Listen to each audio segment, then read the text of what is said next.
शौकीन हैं, आपकी महिमा करते हैं। सारी बातों में इज्जत जलाल महिमा कर गुरु लगूंगा आपको दे। आपका धन्यवाद, आपकी महिमा करते हुए आपकी हुजूरी में आते हैं, धन्यवाद करते हैं। सभी अपनी आंखों को बंद करेंगे, अपने सिरों को झुकाएंगे, हम दुआ में जाएंगे। हमारे बीच में भाई काम है, उनके साथ मिलकर दुआ करेंगे और इसके बाद कुछ हालेलुया हालेलुया, धन्यवाद धन्यवाद धन्यवाद। राजाओं के राजा वीरों में खेमों आपका धन्यवाद करते हैं, धन्यवाद करते हैं पिता इस सुंदर दिन के लिए, यौम शब्द के लिए पिता, जो एक बार फिर हमारी जिंदगी में शुरू हुआ है। और ये आपकी आज्ञा है कि तुम शब्द के दिन को पवित्र करके मानना। सचमुच पिता, हम शब्द के दिन को पवित्र करके माने पिता, क्योंकि आपकी आज्ञा है। कितने लोग यहाँ आए हुए हैं, सभी के लिए आपका धन्यवाद करते हैं। जो रास्ते में है बड़ी सलामती से लेकर आए ताकि हम सब मिलकर आपकी महिमा करने वाले बन पाए, क्योंकि वचन कहता है ये सारी पृथ्वी के लोगों यहोवा का जय जयकार करो, आनंद से उसका आराधना करो। सच में पिता, हम आनंद और उत्साह से आपकी महिमा करने वाले बन पाए। जो घरों में बैठकर आपकी आराधना प्रार्थना को सुनते हैं, आपके वचन को सुनते हैं पिता, होने दे उनके जीवनों में भी आज आपका वचन कार्य करे और हम सौम्य पर आशीष को पाए पिता। धन्यवाद करते हैं सारी बातों के लिए पिता।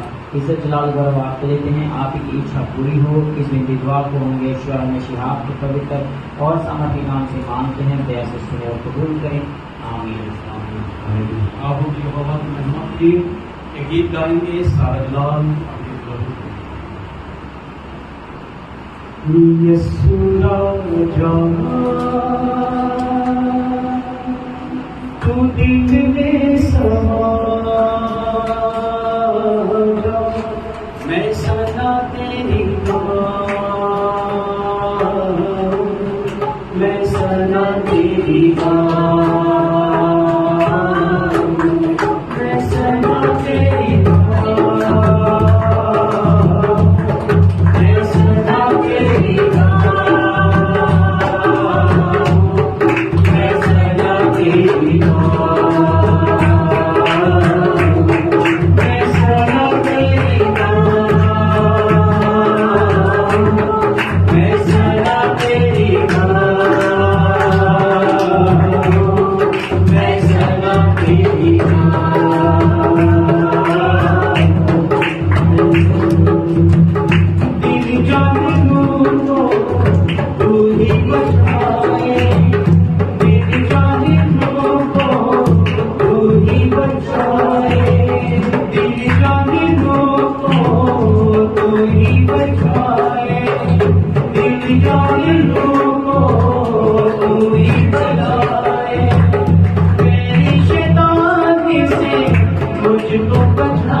तूने मुझको ढूंढा है, कोई मुझको चाहता ना था, तूने मुझको जाना है, कोई मुझको चाहता ना था, तूने मुझको चाहा है।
के साथ मिलकर दुआ करेंगे। सारा जलाल अपने दिलों को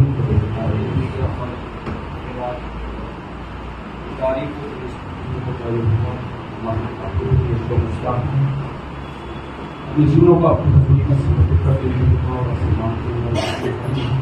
आपकी बड़ी शिक्षा धन्यवाद जो आपने हमारे जीवनों के हम आपका धन्यवाद करते हैं। सारी बातों की सारी आशीष की जो आपने जीवन पर इन दिनों में मेरे पास आपका धन्यवाद करते हुआ को और जो कुछ मेरा नाम को करने के वही हमारे सारे लोग क्षमा करता है और सब लोग उसे धन्यवाद करते हैं। धन्यवाद करते वादा किया जाए के नाम विश्वास आपकी बड़ी धन्यवाद करते हैं। विश्वास सारी दिनों द्वारा दिए और धन्यवाद करते हैं। धन्यवाद करते हैं जिससे भी रोज हुआ अगर वहाँ के कलाम सुनने जा रहे हैं हमारे मनों को हमारे हृदय को उजाड़ करें।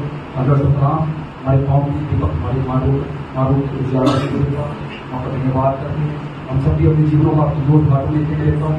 मुझे हमारे जीवनों में हमारी भी आपकी पवित्र इच्छा को और इस पूरे का हाल को आपकी गोद हाथों में लेते मेरे पास हर एक जीवन को आपकी गोद हाथों में लेते हैं। हर एक जीवन में आपकी पवित्र इच्छा को धन्यवाद करते हैं। आप तैयार करें, अनुग्रह करें और अपनी महिमा मेरे शोभा आपके सामने नाम में जो आप मान कर पाते हैं। आमीन आमीन। सब मिलकर बोलेंगे हालेलुया।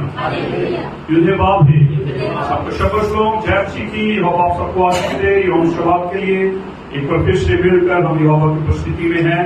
हमारा मुना है कि यीशु मसीह अपने लोगों के बीच में है। तो धन्यवाद देते हैं।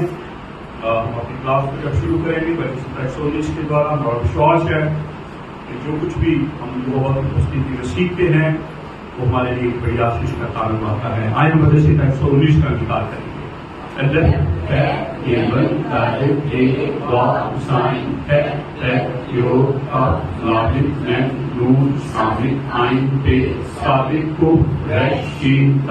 दस हुक्मों का इंतजार करेंगे। अन्ना की अदोई लो यही लो दिशा जाकुरी कबोदी लो रसा लो तनाप लो तराना लो अन्ना लो आत्मा। सात पर यौम सात यौम सोत यौम रशीद यौम शबोत यौम दुआ यौम कपूरी यौम सिको। शमा इस्राइल की प्रार्थना। शमा इस्राइल अदोई अलोहिम अदोई कपार बालाफ्ता लेफ्टर अदोई अलोहिखा बिकॉल दिखाओ बिकॉल नफ्सिखा बिकॉल वास्ता। यरूशलेम की शांति की प्रार्थना। शाम श्लोम यरूशलेम यशो अहबिखा यही श्लोम वक्त यशो व आर मनोती का अभी की प्रार्थना।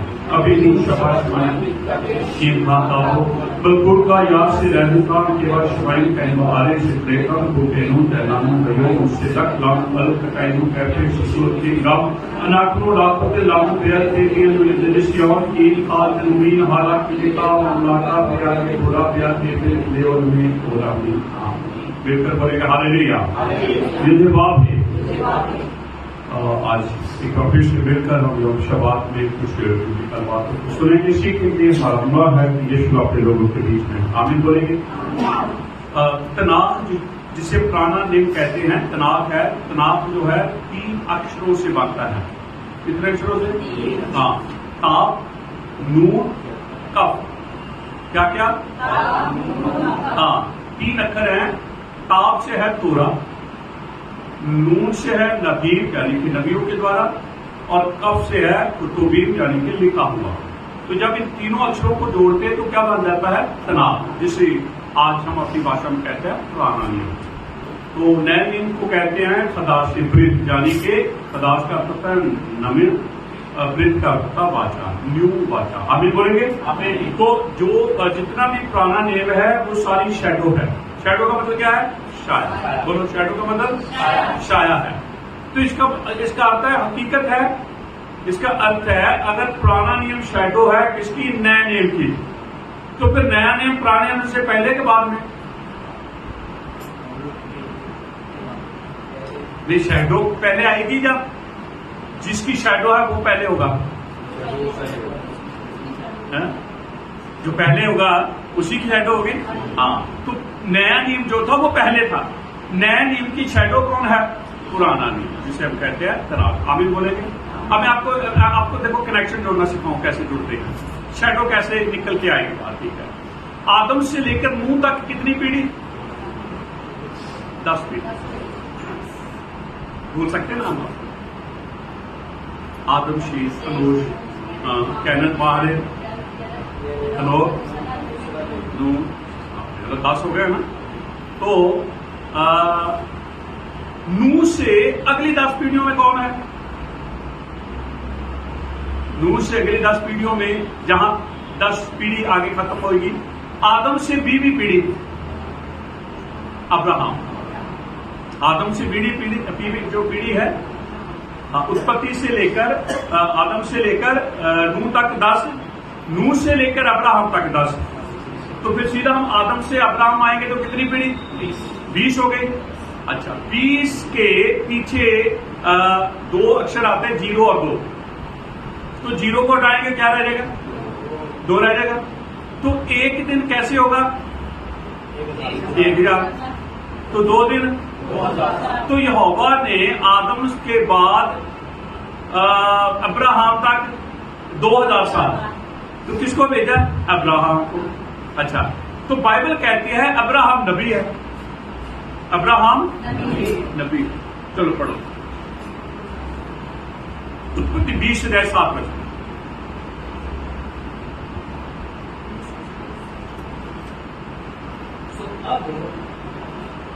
सो अब उस पुरुष की पत्नी को उसे फेर दे, क्योंकि वह नबी है और तेरे लिए प्रार्थना करेगा और तू जीता रहेगा। हाँ, देखो यहाँ पर एक स्टोरी है। अगर आपने पहले इस बात को सुना या सीखा है, एक राजा है और राजा का नाम क्या है? अबीमेलेक। अबीमेलेक ने सारा को अपने पास रख लिया अपनी बीवी के रूप में। तब यहोवा ने स्वप्न में आकर अबीमेलेक को डांटा कि तुझे पता नहीं है कि वो पहले ही किसी की बीवी है और वो कोई आम आदमी नहीं, वो क्या है? बोलो क्या है? अब्राहम क्या है? इसका अर्थ है कि 2000 साल बाद अब्राहम के रूप में एक नबी आया। ठीक, 2000 साल के बाद। हाँ, अब अब्राहम से सीधा हम 2000 साल आगे जाना। अब्राहम से 2000 भी और चले जाए, 2000 और 2 दिन और जोड़ लें। आदम से लेकर अब्राहम तक कितने दिन? अब अब्राहम से 2 दिन और जोड़ो, कितने दिन हो जाएंगे? तो चौथे दिन में यीशु मसीह आ गया। चौथे दिन में यीशु मसीह आ गया। चौथा दिन यानी कि 4000 साल के बाद जब समा पूरा हुआ तो यहोवा ने अपने पुत्र को ठीक। मैं देखो आपको शैडो दिखाना चाहता हूं कैसे आपको जोड़ना है। ठीक, आदम से लेकर अब्राहम तक कितने दिन? 2 दिन। कितने हजार साल? अच्छा, अब्राहम से यीशु तक 2 दिन, कितने हजार साल? हाँ, ये देखो 4000 साल हो गए, यानी कि 4 दिन हो गए। तो कौन आया? यीशु। चलो पढ़ो, एक क्वेश्चन पढ़ो। भविष्य विवरण 18:18। सो मैं उनके लिए उनके भाइयों के बीच में से तेरे समान एक नबी को उत्पन्न करूंगा। हाँ देखो, अब मूसा को ये बात कही गई यहोवा के द्वारा कि तुम्हारे बीच में तुम्हारे भाइयों के समान किसको पैदा करूंगा? नबी को पैदा करूंगा। आगे, और अपना वचन उसके मुंह में डालूंगा। नबी के मुंह में क्या होगा जी? ये याद रखना, जो नबी होगा यहोवा की ओर से, उसके मुंह में वचन होगा बस। और उसने जो कह दिया, आज के नबी और उस समय के नबियों में बहुत अंतर है। ठीक, उस समय यहोवा की तरफ से नबी आते थे। आज पता नहीं आज किस तरीके से आ रहे हैं। तो यहोवा ने पहले एक भविष्यवाणी की कि मैं तुम्हारे भाइयों में से तुम्हारे जैसा एक नबी भेजूंगा। मतलब तुम्हारे जैसा नबी नहीं, तुम्हारे जैसा होगा, इंसान होगा, और मैं अपने वचन उसके मुंह में डालूंगा। आगे, और जिस जिस बात की मैं उसे आज्ञा दूंगा, जो मैं आज्ञा दूंगा वही वह उनको कह सुनाएगा। बस नबी का काम है, उसके मुंह में वचन होगा और जो आज्ञा यहोवा देगा वो ही आज्ञा वो लोगों के सामने रखेगा। आमीन बोलेंगे। अब इंतजार होना शुरू हो गया। यूहन्ना के पास लोग आए और आकर यूहन्ना से क्या सवाल किया कि तू नबी है?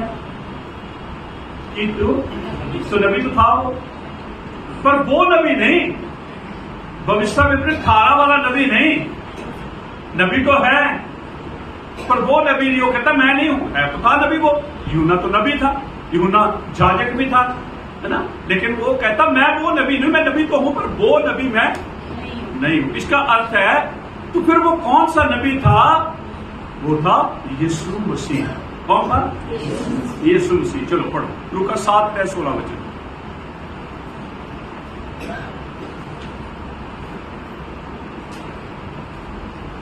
इससे सब पर भय छा गया और वह यहोवा की बड़ाई करके कहने लगे, कि हमारे बीच में एक बड़ा भविष्यवक्ता उठा है और यहोवा ने यहाँ पर लिखा है लोगों के ऊपर एक बड़ा भय है। किस बात का? क्योंकि जिसको इन्होंने कहा बड़ा नबी, अभी अभी पीछे इसने एक बड़ा काम कर दिया था। नाइन नगर में जब आया तो विधवा के पुत्र को अर्थी के ऊपर लेकर लोग जा रहे थे, तो यीशु मसीह ने उस भीड़ में से एक जन के रोने की आवाज सुनी, और वो एक जन कोई और नहीं था, वो उस जवान बेटे की मां। ठीक? तो यीशु मसीह ने किसके आंसुओं को देखा, किसके रोने की आवाज को सुना? तो यीशु मसीह तरस से भरे। तब यीशु मसीह ने अर्थी उठाने वालों को क्या कहा? रुक जाओ, और अर्थी को नीचे। अब कोई रब्बी मुर्दे को छुएगा तो वो अशुद्ध हो जाएगा। आपको पता है यीशु मसीह ने एक उदाहरण दी थी कि एक आदमी यरूशलेम से जरो की तरफ चला, तो रास्ते में डाकुओं ने पकड़कर उसे मारा, तो उसके पास में से जाजक निकला, उसको छुआ, क्योंकि अगर जाजक उसे छूता है तो वो अपनी सेवा नहीं कर सकेगा। फिर उसके बाद वर्शिप करने वाला गया लेवी, उसने भी नहीं छुआ। क्यों? क्योंकि अगर वो मुर्दे को छू लेंगे तो वो अशुद्ध हो जाएंगे। लेकिन यहां पर यीशु मसीह ने ऐसी तलीम पहनी हुई है, और हर वो वस्त्र जो रब्बी पहनते हैं यीशु ने पहने हैं, इसलिए पता चलता है कि रब्बी आ रहा। पर ये रब्बी एक अनोखा रब्बी है, ये तो मुर्दों को छूने के लिए भी आगे बढ़ रहा है। लोग मुर्दे से पीछे हट रहे हैं, लेकिन ये मुर्दे की तरफ बढ़ रहा है। और जैसे ही यीशु मसीह ने अर्थी को छुआ, आपको पता है मुर्दा उठकर, अब तो लोगों के ऊपर भय छाना ही छाना। अच्छा, नियम तो ये था अगर मुर्दे को छुएंगे अशुद्ध हो जाएंगे, पर यहां पर मुर्दे को छुआ, मुर्दा अशुद्ध नहीं रहा, वो शुद्ध हो गया, जीवित हो गया। जीवित बंदा तो अशुद्ध नहीं है ना, अशुद्ध कब तक है? जब तक वो बना होगा। यीशु अशुद्ध नहीं हुआ, बल्कि जो अशुद्ध था वो शुद्ध हो गया। आमीन बोलेंगे? अब लोगों के ऊपर क्या हो गया? अब उन्होंने क्या अपनी जो आवाज निकाल कर क्या कहा? हमारे साथ। अब 16 वचन पढ़े, यहां देखो ऐसे लिखा है, इससे सब पर है छा गया, और वह इलोहिम की बुराई करके कहने लगे, हमारे बीच में एक बड़ा भविष्यवक्ता उठा है, और इलोहिम ने अपने लोगों पर कृपा दृष्टि की। एक नबी आया था आदम से अब्राहम तक, अब्राहम के रूप में 2 दिन के बाद। दूसरा नबी आया है अब्राहम से 2 दिन बाद। कौन? बोलिए, यीशु मसीह। इसका अर्थ है अब्राहम कहीं ना कहीं यीशु मसीह की छह। ये ऐसे है छह। हम बाइबल पढ़ते हैं पर हम चीजों को पकड़ नहीं पाते, हम पढ़कर आगे निकल जाते हैं। बाइबल के वचन आपके लिए तब आशीष का कारण बनेंगे जब आप उन वचनों को समझेंगे, जब आप उस वचन को समझकर उसकी गहराई में चले जाओगे तो आपके लिए जो वचन आशीष का कारण बनेंगे। आमीन बोलेंगे? हालेलुया। तो आज हमारा जो मेरे ख्याल तीसरा भाग, चौथा भाग है, चौथा भाग आईसी के जीवन के ऊपर। और पिछली बार मैंने आपको बताया था कि मैं आपको मिंडे के बारे में बताऊंगा। तो एक बार फिर से हम वचन को पढ़ेंगे। उत्पत्ति 22 अध्याय 7 और 8 वचन को पढ़े।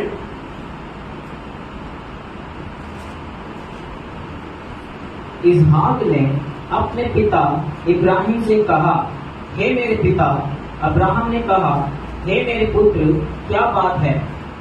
उसने कहा, देख, आग और लकड़ी तो है, पर होम बलि के लिए भेड़ कहाँ है? इब्राहिम ने कहा, हे मेरे पुत्र, यहोवा होमबलि की भेड़ का उपाय आप ही करेगा। बस यहाँ पर 2 बार भेड़ का जिक्र आया है और हिब्रू में आपको मैंने बताया था सह है। सह के अंदर 2 अक्षर आते हैं, शिन आता है, हे आता है, तो सह बनता है। और याद रखें सह जो शब्द है वो भेड़ के बच्चे को और बकरी के बच्चे को कहते हैं, यानी कि मेमना। ठीक, तो 2 बार ही आया मेमने का। अब ध्यान से सुनिए, जब हम 13 वचन पढ़ते हैं तो वहां तो ये लिखा है, तब अब्राहम ने आंखें उठाई और क्या देखा कि उसके पीछे एक मेढ़ा है। बात किसकी हो रही? मेमने की। आ कौन गया? अब मेढ़े और मेमने में बड़ा अंतर है। 2 बार में, इसका अर्थ है कि अगर अब्राहम ने 2 बार मेमने का नाम लिया है तो अब्राहम नबी है। इसका अर्थ है वो भविष्यवाणी कर रहा है। वो क्या कर रहा है? वो भविष्यवाणी कर रहा है। वो कहता है 8 वचन में कि यहोवा मेमने का इंतजाम करेगा, पर यहां पहाड़ के ऊपर किसका इंतजाम हो गया? मेढ़े का। और मेढ़े को हिब्रू में क्या बोलते हैं? मैंने आपको बताया था, आयल। बोलो क्या बोलते हैं? और मेमने को क्या, भेड़ को, मेमने को क्या बोलते हैं? सह। अब कितना फर्क हो गया? बहुत ज्यादा फर्क हो गया। मुझे लगता है कि आज हम सिर्फ इस मेढ़े के बारे में सीखेंगे। मैं अगली बार आप दोनों मेढ़े के बारे में भी बताऊंगा, क्योंकि नबी है वो, उसने भविष्यवाणी की है, कहीं ना कहीं जाकर फिट हो गया। क्योंकि हमने पढ़ा है कि नबी के मुंह में यहोवा का वचन होगा और जिसकी वो आज्ञा देगा वो ही लोगों को बोलेगा। अगर उसने ये बात अपने मुंह से निकाली है तो ये कहीं ना कहीं जाकर पूरी हो। आमीन बोलेंगे? लेकिन जिस मेढ़े की बात आई है 13-14 वचन के अंदर कि वहां पर मेढ़ा है, क्या है जी? किसमें फंसा हुआ? बोलो किसमें फंसा? अच्छा, उसके सींग फंसे हुए। क्या फंसे हुए? जब उसने अपने आप को झाड़ी से ला किया ना, तो झाड़ी भी उसके सींगों में फंसी। क्या फंसी थी? एक दिन यीशु रूपी मेढ़ा क्रूस के ऊपर जाने से पहले, ये मेढ़ा उस बेदी के ऊपर जाने से पहले, जहां पर आइजिक को बांध के रखा है, इसको वहां जाना कि नीचे कत्ल हो जाएगा? बोलो, बेदी पे जाना है ना। अब यीशु को क्रूस के ऊपर मरना है ना, नीचे मर जाना है। इसलिए इस मेढ़े को बेदी के ऊपर जाने से पहले उसके सिंगों में एक कांटों की झाड़ी है। इसीलिए अब्राहम ने कहा कि मैंने यीशु को देखा। और ये मेढ़ा कोई और नहीं है, ये मेढ़ा यीशु मसीह की शैडो है। एक दिन यीशु मसीह क्रूस के ऊपर, बेटी रूपी क्रूस के ऊपर जाने से पहले कांटों का ताज पहने। आमीन बोलेंगे? हालेलुया।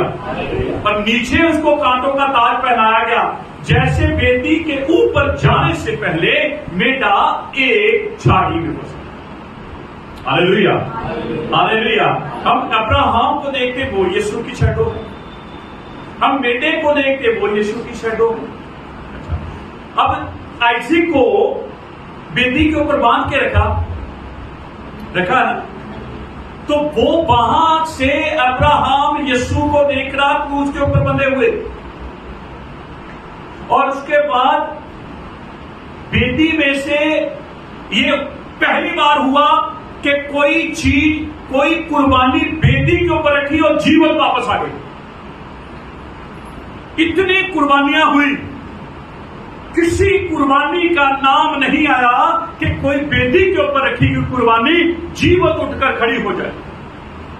सिर्फ आइजिक था जो बेदी के ऊपर रखा गया और उसके बाद वो जीवत उठकर खड़ा हो गया। अब्राहम ने यीशु की मौत को देखा जब वो लेटा हुआ था, यीशु की उस मुर्दों में से जी उठने की उस बात को देखा जब आइजिक को बेदी से उठाकर नीचे लाया। आमीन बोलेंगे? तो कभी तो अब्राहम कहता कि मैंने यीशु के दिनों को देखा, मैंने यीशु के दिनों को देखा है। किसी में से होकर देखना, हम अब्राहम में से यीशु को देख रहे हैं, हम बेटे में से यीशु को देख रहे हैं, हम आइज़िक को बेटी के ऊपर बंधे हुए यीशु को क्रूस के ऊपर देख रहे हैं, हम देख रहे हैं आइज़िक को जीवित खड़ा किया गया, हम देख रहे हैं यीशु मसीह तीन दिन के बाद मुर्दों में से जी उठकर खड़ा हो। आमीन बोलेंगे। तो ये सुसमाचार तो है, या सुसमाचार तो और क्या है? मैंने आपको कहा नया नियम पहले है, पुराना छेड़ो है उसकी। हम कहते हैं कि नया नियम बाद में है। नो, बाद में नहीं है, पहले। यीशु पहले के बाद में। तो नया नियम किसका है?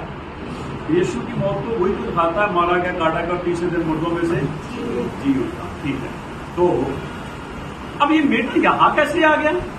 क्या आइज़िक के आने से पहले वहां रखा हुआ यहोवा ने उसे झाड़ी में फंसाकर? जी नहीं। अब ध्यान से सुने,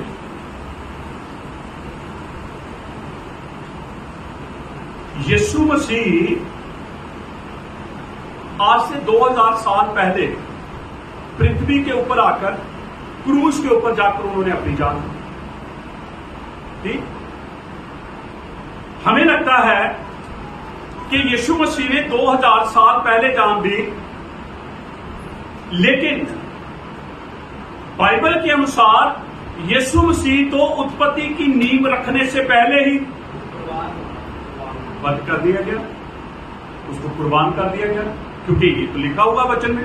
पहला पत्रस 2 अध्याय पढ़े, 18 से 20 वचन।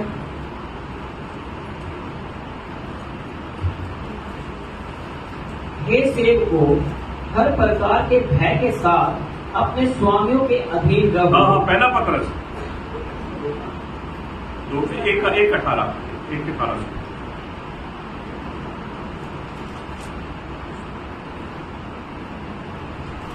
क्योंकि तुम जानते हो कि तुम्हारा निकम्मा चाल चलन जो बाप दादाओं से चला आता है उससे तुम्हारा छुटकारा चांदी या सोने से नहीं अर्थात नाशवान वस्तुओं के द्वारा नहीं, किसी नाशवान वस्तुओं के द्वारा नहीं, पर निर्दोष और निष्कलंक मेमने अर्थात मसीह के बहमल्ले लहू के द्वारा हुआ। आगे 20 वचन। उसका ज्ञान तो जगत की उत्पत्ति के पहले ही से जाना गया था, पर अब इस अंतिम युग में तुम्हारे लिए प्रकट हुआ। ये तो सृष्टि की रचना करने से पहले ही यीशु मसीह बंद हो गए थे। अब वो बात हुआ बाद में उसने आकर उस पिक्चर को तो दिखाना है ना कैसे हुआ। ठीक, अब ऐसे ही आइज़िक के जन्म से पहले इस मेढे को तैयार किया गया, जैसे यीशु मसीह को तैयार किया गया। आइज़िक के जन्म से पहले इस मेढे को तैयार किया गया। आदम और हवा की रचना कौन से दिन की गई? यौम शीशी। कौन से? 5वें के 6वें दिन? बोलो। जब आदम और हवा की रचना यौम शीशे के दिन हुई, उसी शाम को शपथ शुरू होने से पहले यौम शीशी का संदोम हो रहा और शपथ, तब यहोवा ने इस मेढे की रचना की। और ये मेढा आप मेढा नहीं, ये सफेद मेढा है, सफेद यानी कि व्हाइट मेढा है। जैसे आदम और हवा को बागे अदन में रखा, इस मेढे को भी बागे अदन में रख दिया। और यहोवा ने क्या कहा? इंतजार करना, जब तक मैं तुझे ना बुलाऊं। यीशु मसीह ने 4000 साल तक इंतजार किया। मेमना तो पहले बंद हो गया था। कितने साल? गलातियां 4 अध्याय के अंदर लिखा, जहां समय पूरा हुआ तो यहोवा ने अपने पुत्र को भेज दिया जो स्त्री से पैदा। तो यीशु मसीह की रचना कब कर दी गई? उत्पत्ति से। तो आइज़िक की उत्पत्ति से पहले बेटे को पैदा कर दिया गया और कहां रखा? बोलो, भाग्यधन में रख इंतजार करना है। अच्छा, अब याद रखें, मेढे को मिशन बताया गया, मेढे को मिशन बताया गया, तुझे आइजिक और आइजिक के बच्चों के लिए अपनी जान दे। अच्छा, यीशु को मिशन बताया होगा या नहीं बताया होगा? शायद तो सारी चीजें तो फिर ऐसे तो चलेंगी। हम कहेंगे यार इस मेढे को बताया नहीं, यीशु रूपी मेढे को बता दिया, क्योंकि ये शैडो है, ये छाया है यीशु मसीह की। चलो, अब गुदली के समय यानी कि शाम को यहोवा ने मेढे को बनाकर कहा रख दिया जी बागे, और क्या कहा? बागे अदन में तू आराम कर, तुझे तेरा मिशन बता दिया गया है, और जब मैं तुझे बुलाऊंगा तेरे मिशन की शुरुआत हो जाए। तो बेटा बागेदन में आराम कर रहा, विश्राम कर रहा। आपको पता है कितनी घटनाएं घट गई बागेदन के अंदर। आप क्या सोचते हैं, जब आदम और हवा ने पाप किया उनके ऊपर श्राप आया? बोलो, आया? लिखा है, लिखा, पढ़ के सुनो। उत्पत्ति 3 अध्याय।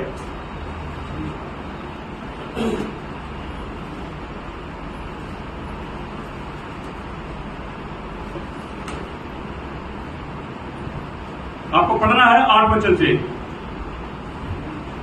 यहोवा एलोहीम जो दिन के ठंडे समय वाटिका में फिरता था, उसका शब्द उनको सुनाई दिया। तब आदम और उसकी पत्नी वाटिका के वृक्ष के बीच यहोवा एलोहीम से छिप गए। तब यहोवा एलोहीम ने पुकार कर आदम से पूछा, तू कहाँ है?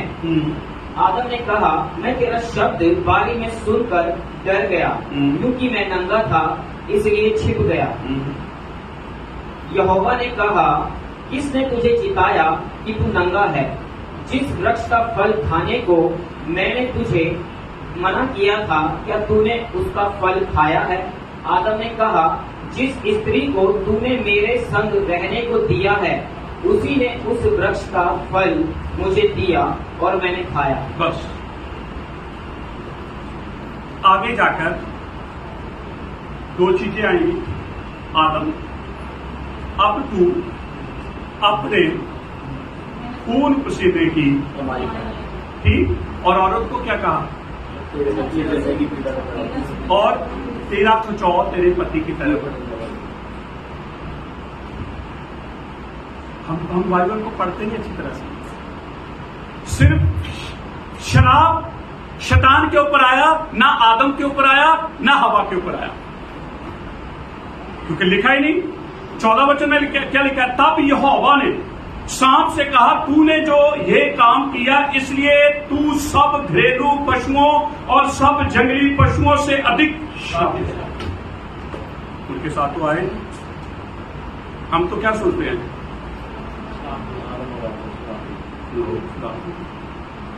क्योंकि आदम और हवा का पाप अपने प्रति था,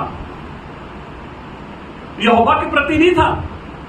यहोवा के प्रति तब पाप होता है जब हम कोई तीसरा बंदा यहोवा और अपने बीच में ले आते, वो पाप होता है यहोवा के प्रति। वो आपका काम भी हो सकता है, वो गैर मकबूल भी हो सकता है, वो आपके लिए यहोवा से ज्यादा चीज जो प्यारी हो जाती है वो यहोवा के प्रति पाप है, क्योंकि आपने अपनी नजर उससे हटाकर वहां लगाई।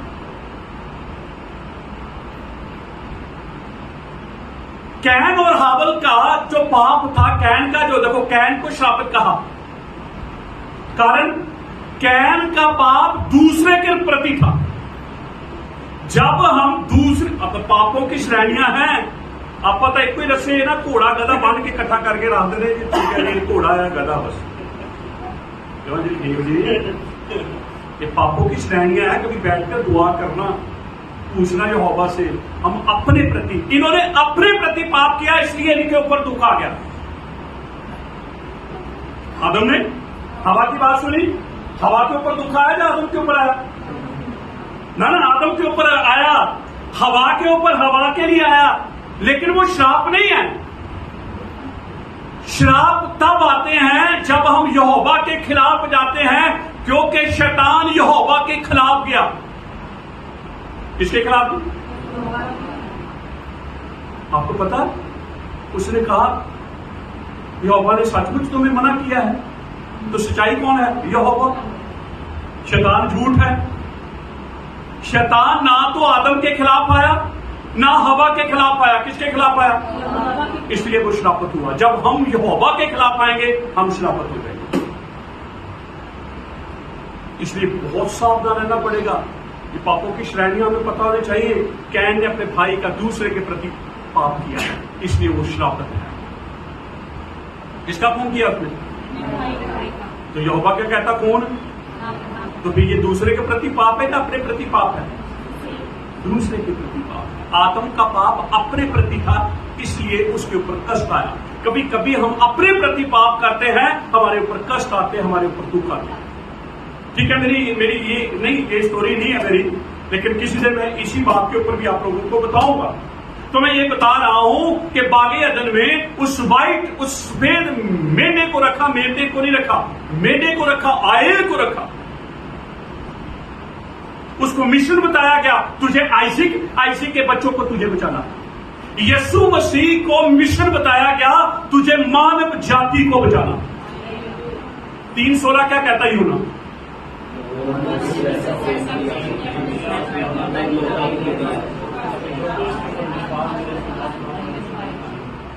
यही हमने रट्टा लगाया है, पर 17वां जो वचन है ना, इससे बढ़कर है। पढ़ो जरा क्या लिखा है।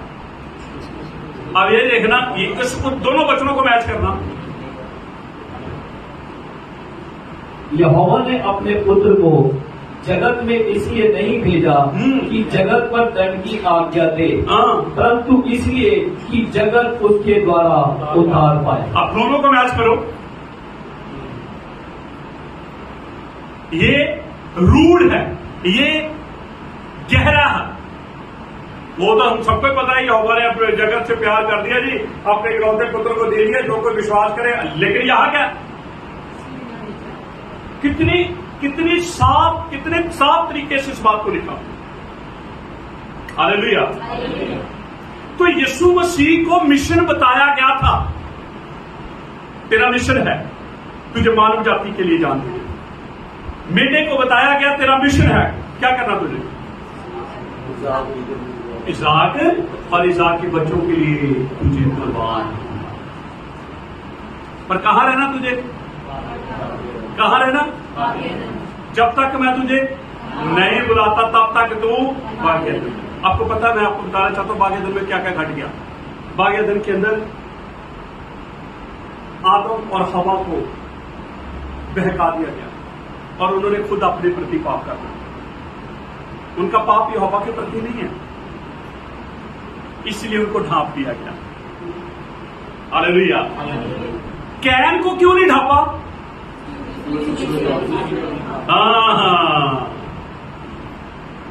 सौल को क्यों नहीं बचाया? यहोवा के प्रति चला गया, जादू टूने वालों के पास चला। देखो, सौल को सहता रहा। सौल ने पहली गलती क्या की? सौल ने पहली गलती की, कुर्बानियां चढ़ानी शुरू कर दी। किसका इंतजार नहीं किया? शमूएल का इंतजार नहीं।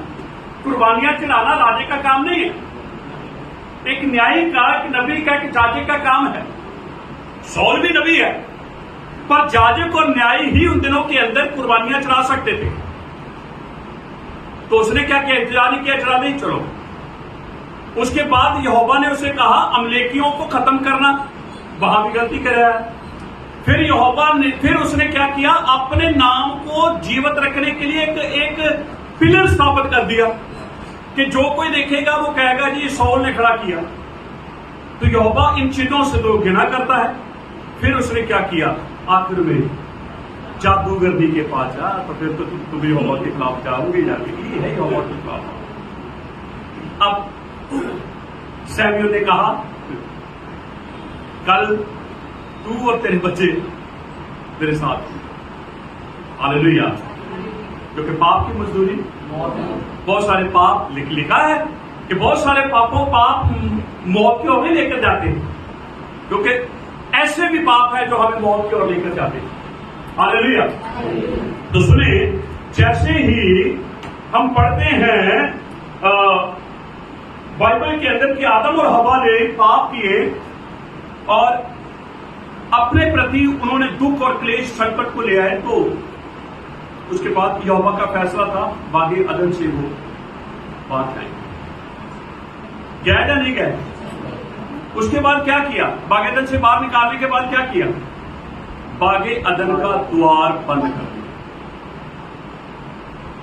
ठीक। और स्वर्गदूतों को किस दिशा में खड़ा किया? पूरब की दिशा में। बोलो कि आदम वापस जाकर किसके पास ना चला जाए? जीवन के पेड़, ठीक। कहां ना चला जाए? अब जीवन का पेड़ जो है ये भी शैडो है। अब जीवन के पेड़ तक जाने के लिए रास्ता बंद कर दिया गया, और रास्ते में कौन है? क्या लेकर खड़े हैं?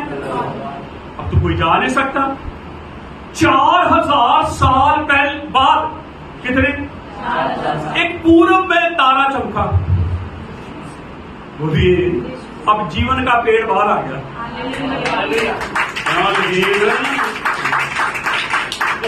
अब जीवन का पेड़ कहां आ गया? और द्वार क्या हो गया? आमीन बोलेंगे। और यीशु ने खुद ही कह दिया, जीवन के पेड़ के पास आने के लिए मार्ग में ही, मार्ग भी मेरे पास आओगे तुम जीवन के पेड़ में से खाओगे। आमीन बोलेंगे। हालेलुया। तो मैं आपको बता रहा हूं कि बेटे को सब कुछ बताया गया, ठीक है। बागे अदन से बाहर कर दिया गया, आदम और हवा बाहर आ गए। अच्छा, बागे अदन के अंदर जानवर थे, पक्षी थे भाई। जब बागे अदन में आदम को रखा गया तो तो आदम जो था, यहोवा आदम के पास उन जानवरों को लेकर आया, और यहोवा आदम ने जो नाम उनको दिए वही नाम। अगर अब आदम बाहर आया है तो जानवर भी, पक्षी भी, पर मेढा नहीं बाहर आया। क्यों नहीं आया? क्योंकि उसको अभी आवाज नहीं आई कि तू बाहर आ जा। अभी कोई इंतजार कर, साल बीत गए, बहुत कुछ। आदम की तीसरी पीढ़ी के अंदर एक बड़ा जल प्रलय आया, फिर उसकी 10वीं पीढ़ी के अंदर बहुत बड़ा जल प्रलय आया। सदियां बीत गई, बहुत कुछ हो गया, लेकिन बेटा बोलो क्या कर रहा था? एक मेमना भी इंतजार कर रहा था। एक मेढा इंतजार कर रहा था। जब तक मेढा नहीं जाएगा मेमना नहीं आएगा। पहले किसको आना है? किसके लिए? इसाक और इसाक के बच्चों के लिए। Hallelujah, hallelujah. सदियां बीत गई, जैसे ही 2000 साल हुए। कितने हुए? 2000 साल। अब यहोवा ने मेढे को आवाज दी, मेढा